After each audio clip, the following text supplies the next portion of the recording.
Hi ಎಲ್ರಿಗೂ ನಮಸ್ಕಾರ. ನನ್ನ ಹೆಸರು ದೇವನ್. ನಂದಗೋಕುಲ ಸೀರಿಯಲಲ್ಲಿ ನಾನು ಸಿದ್ದು ಕ್ಯಾರೆಕ್ಟರ್ ಮಾಡ್ತಾಯಿದ್ದೀನಿ. I mean Amulya heroine boyfriend character ನಾನು ಮಾಡ್ತಾಯಿದ್ದೀನಿ. ಇದಕ್ಕೆ ಶ್ರವಂತನ ಆಪರ್ಚುನಿಟಿ ಕೊಟ್ಟರು. ತುಂಬ ಚೆನ್ನಾಗಿ ಬರ್ತಿದೆ ಸೀರಿಯಲ್. ಹಾಗೆ ಎಲ್ಲ ಕರ್ನಾಟಕ ಜನ ನೋಡ್ತಿದ್ದೀರಾ ಅಂತ ಅಂದ್ಕೊಂಡಿದ್ದೀನಿ. ಅಫ್ಕೋರ್ಸ್ ನೋಡ್ತಿದ್ದೀರಾ, ಬಿಕಾಸ್ ತುಂಬ ಚೆನ್ನಾಗಿ ಮೂಡ್ ಬರ್ತಿದೆ ಸೀರಿಯಲ್.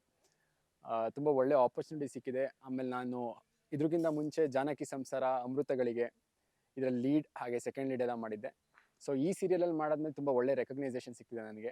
ಆಮೇಲೆ ಇನ್ನೂ ಒಳ್ಳೆ ಕ್ಯಾರೆಕ್ಟರ್ ಬರುತ್ತೆ ಅಂತ ಅನ್ಕೊಂಡಿದ್ದೀನಿ ಮುಂದೆ. Thank you. ಓಕೆ, ಪಾತ್ರ ಕಂಟಿನ್ಯೂ ಆಗುತ್ತಾ ಹೆಂಗಿರುತ್ತೆ? ಅಮೂಲ್ಯ ಅಂತೂ ಜೋರಾಗಿರುವಂಥದ್ದು ಒಂದು ಪಾತ್ರ ಕ್ಯಾರೆಕ್ಟರ್. ಸೊ ಆ ಪಾತ್ರ ಜೊತೆಗೆ ನಿಮ್ಮ ರ್ಯಾಪೋ ಹೆಂಗಿರುತ್ತೆ? ಜೊತೆಗೆ ಪಾತ್ರ ಕಂಟಿನ್ಯೂ ಆಗುತ್ತೆ ಅಂದರೆ ನಾನು ಅಮೂಲ್ಯಂಗೆ ಸ್ಟಾರ್ಟಿಂಗ್ ಫುಲ್ ಸಪೋರ್ಟಿವ್ ಆಗಿ ನಿಂತಿರ್ತೀನಿ. ಅವಳದು ಕಾಲೇಜ್ ಎಲೆಕ್ಷನ್ಸಿಗೆಲ್ಲ ಆಗಲಿ, ಆಮೇಲೆ ಅವಳಿಗೆ ತುಂಬ ಚೆನ್ನಾಗಿ ಹೊಂದಾಣಿಕೆಯಿಂದ ಇರ್ತೀವಿ. ಸೊ ಮುಂದೆ ಏನಾಗುತ್ತೆ ಅಂತ ನನಗೂ ಗೊತ್ತಿಲ್ಲ. ನೋಡಿ, ಎಲ್ಲರೂ ನೋಡಿ. ಯಾ ಓಕೆ, ಇವಾಗ ವಿಲನ್ ಆಗಿ ಟರ್ನ್ ಆಗೋ ಚಾನ್ಸಸ್ ಇದೆಯಾ ಪಾತ್ರ? ವಿಲನ್ ಶೇಡ್ ಬರುತ್ತೆ ಅಂತ ಹೇಳೋಕ್ಕಾಗಲ್ಲ. ಈಗ ನಮ್ದೊಂದು ಲವ್ ಶೇಡ್ ಚೆನ್ನಾಗಿ ಹೋಗ್ತಾ ಇದೆ. ಸೊ ಅದು ರೈಟರ್ಸ್ ಮೇಲೆ ಡಿಪೆಂಡ್ ಆಗುತ್ತೆ ಹೇಗೆ ಬರೀತಾರೆ ಅಂತ. ನನ್ನ ಪ್ರಕಾರ ವಿಲನ್ ಶೇಡ್ ಬರಲ್ಲ ಅಂತ ನಾನು ಅಂದ್ಕೊಂಡಿದ್ದೀನಿ. ಬಿಕಾಸ್ ಒಂದು ಲವ್ ಟ್ರ್ಯಾಕ್ ಚೆನ್ನಾಗಿ ಹೋಗುವಾಗ ಯಾರೂ ಸಡನ್ನಾಗಿ ಬ್ರೇಕ್ ಮಾಡೋಕ್ಕೆ ಇಷ್ಟಪಡಲ್ಲ. ನೋಡೋಣ ಹೇಗೆ ತೊಗೊಂಡೋಗ್ತಾರೆ ಅದನ್ನ. ಯಾ ಅಮೂಲ್ಯ ಪಾತ್ರಕ್ಕೆ ಘಟಾನುಘಟಿ ಅಪ್ಪ, ಚಿಕ್ಕಪ್ಪ ಆ ಥರದವರು ಇದ್ದಾರೆ. ಸೊ ಈ ಪಾತ್ರವಾಗಿ ನೀವು ಇದಕ್ಕೆ ಉತ್ತರ ಕೊಡೋದಾದ್ರೆ ನೀವು ಅದನ್ನೆಲ್ಲ ಹೆಂಗ್ ಫೇಸ್ ಮಾಡಕ್ ರೆಡಿ ಇದ್ದೀರಾ? ಅಂದರೆ ನಾವು ಅವ್ರ ಫ್ಯಾಮಿಲಿ ಇಂಟ್ರೊಡಕ್ಷನ್ ಅಂತ ನನಗಾಗಿಲ್ಲ ಇನ್ನು.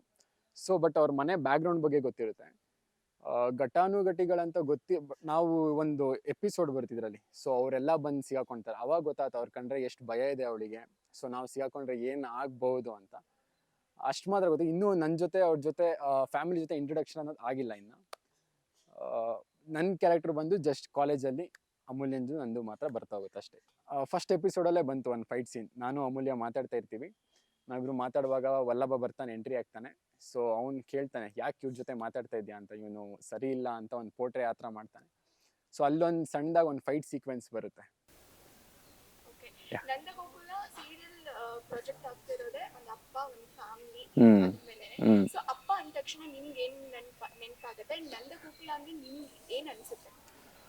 ಫಸ್ಟ್ ಆಫ್ ಆಲ್ ಅಪ್ಪ ಅಂದರೆ ಅವರೇ ನಮಗೆಲ್ಲದಕ್ಕೂ ಒಂದು ಮೇನ್ ಮೋಟಿವೇಶನ್. ನಮಗೆ ಸಣ್ಣದ್ರಿಂದ ಅಮ್ಮ ಅಮ್ಮ ಅಮ್ಮ ಅಂದ್ಕೊಂಡು ಬಂದಿರ್ತೀವಿ.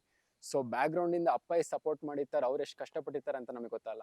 ಬಟ್ ನಾವು ಒಂದು ಏಜಿಗೆ ಬಂದಮೇಲೆ, ಒಂದು 25 ಇಯರ್ಸಿಗೆ ಬಂದಮೇಲೆ, ಅಥವಾ ನಾವು ಒಂದು ಜೀವನ ಕಟ್ಕೊಳ್ತೀವಲ್ಲ, ಏನು ರೂಪಿಸ್ಕೊಳ್ತೀವಿ, ಅವಾಗ ಅಪ್ಪಂದು ಅವ್ರು ಎಷ್ಟು ಕಷ್ಟಪಟ್ಟಿರ್ತಾರೋ, ಅವ್ರು ಎಷ್ಟು ಸ್ಟ್ರಗಲ್ ಪಟ್ಟಿರ್ತಾರೋ ಅಂತ ನಮಗೊಂದು ಅರ್ಥ ಆಗುತ್ತೆ. ಸೊ ಆ ಹಂತದಲ್ಲಿ ಅವ್ರು ಏನು ಮಾಡಿರ್ಬೋದು, ಆಮೇಲೆ ಅವರಿಂದ ತುಂಬ ಕಲಿಯೋದಿರುತ್ತೆ ನಮಗೆ. ಸೊ ಅವ್ರು ಏನು ತಪ್ಪು ಮಾಡಿರ್ತಾರೋ, ಸರಿ ಮಾಡಿರ್ತಾರೋ, ಅದು ನಾವು ತಿದ್ಕೊಂಡು ನಮ್ಮ ಬೆಳವಣಿಗೆಗೆ ನಾವು ಬೆಳೀತಾ ಹೋಗ್ಬೇಕಾಗುತ್ತೆ. ನಿಮ್ಮ ತಂದೆಯವರು ನಿಮ್ಮ ಮೇಲೆ ಯಾವ ರೀತಿ ಇಂಪ್ಯಾಕ್ಟ್ ಮಾಡಿದ್ದಾರೆ?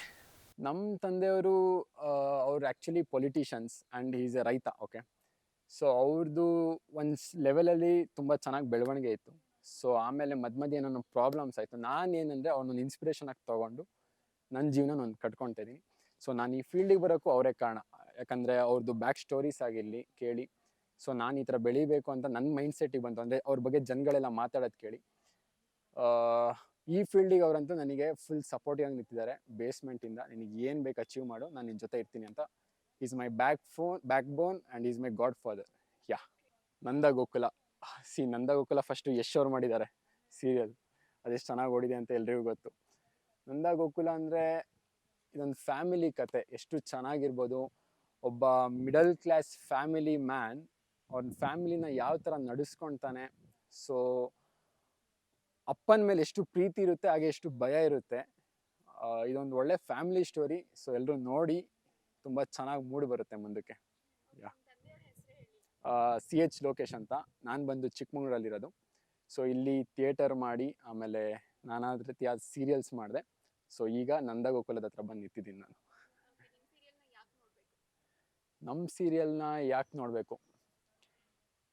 ಪ್ರತಿಯೊಂದು ಸ್ಟ್ರಗಲ್ನು ತನ್ನ ತಾಯಿ ಮಕ್ಕಳಿಗೆ ಎಷ್ಟು ಸಪೋರ್ಟ್ ಮಾಡ್ತಾಳೆ, ಹಾಗೆ ತಂದೆ ಒಂದು ಸ್ಟ್ರಿಕ್ಟ್ ನೇಚರಿಂದ ಮಕ್ಕಳನ್ನ ಯಾವ ಥರ ಹದ್ಬಸ್ತಲ್ಲಿ ಇಟ್ಕೊಳ್ತಾನೆ, ಅಲ್ಲಿ ತನಕ ಮಾತ್ರ ಈಗ ಗೊತ್ತಾಗಿದೆ ಎಲ್ಲ ಜನಕ್ಕೆ.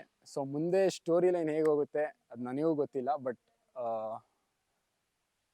Not answerable, sorry. ಫೈನಲಿ ಪ್ರೇಕ್ಷಕರಿಗೆ ಏನು ಹೇಳಕ್ಕೆ ಇಷ್ಟಪಡ್ತೀರಾ? ಸೊ ನಿಮಗಿದೊಂದು ಪ್ರಾಮಿನೆಂಟ್ ಸೀರಿಯಲ್, ನಿಮಗೆ ಮಜಾ ಕೊಡೋ ಅಮೂಲ್ಯನ್ ಕ್ಯಾರೆಕ್ಟರ್ ಆಗಲಿ, ವಲ್ಲಭನ್ ಕ್ಯಾರೆಕ್ಟರ್ ಆಗಲಿ, ಹಾಗೆ ಡೈರೆಕ್ಷನ್ ಶ್ರವಂತಣ್ಣನ ಬಗ್ಗೆ ನಾನು ಆ್ಯಕ್ಚುಲಿ ತುಂಬ ಸೀರಿಯಲ್ಸಲ್ಲಿ ವರ್ಕ್ ಮಾಡಿದ್ದೀನಿ, ಬಟ್ ಶ್ರವಂತಣ್ಣ ಈಸ್ ಎ ಅಬ್ಸಲ್ಯೂಟ್ ಸಕ್ಕದಾಗಿ ಆಸಮ್ ಡೈರೆಕ್ಟರ್ ಆ್ಯಕ್ಚುಲಿ. ಅವ್ರು ಫಸ್ಟ್ ಶಾಟ್ ತೆಗಿಯೋವಾಗಲೇ ನನಗೆ ಗೊತ್ತಾಯ್ತು ಒಳ್ಳೆ ಸಿನಿಮಾ ರೇಂಜಲ್ಲಿ ತೆಗಿತಾ ಇದ್ರು.